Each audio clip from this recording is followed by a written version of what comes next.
వయస్సుతో వసంతమాడి వరించెలే సరాలతో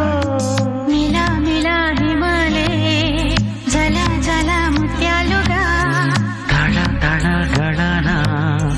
తటిల్లత హారాలుగా చేతులు తాకిన కొండలకే చలనము వచ్చెనులే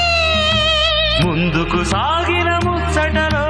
మూవను పలికెనులే ఒక స్వర్గం తల వంచి ఇలా చేరే క్షణాలలో అందాలలో అహో మహోదయం భూలోకమే నవ